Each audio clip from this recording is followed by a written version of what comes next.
Di atas, di daratan mahupun di dalam air, tiada yang selamat daripada ancamannya. Jaguar, salah satu pemangsa paling hebat dan misteri di hutan tropika Amerika. Dengan tubuh berotot, rahang kuat yang luar biasa dan corak tompok hitam yang unik. Jaguar terkenal sebagai pemburu senyap.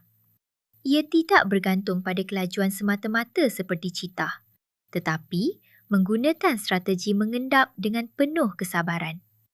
Dalam sekelip mata, ia akan melompat dan mengakhiri perburuan dengan gigitan maut.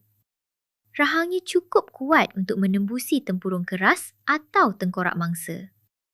Tidak seperti kebanyakan kucing besar lain, jaguar gemar air.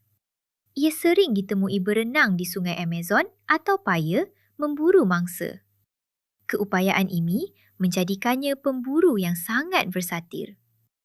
Dalam budaya masyarakat asli Amerika, jaguar sering dianggap sebagai makhluk suci yang mempunyai kuasa gaib.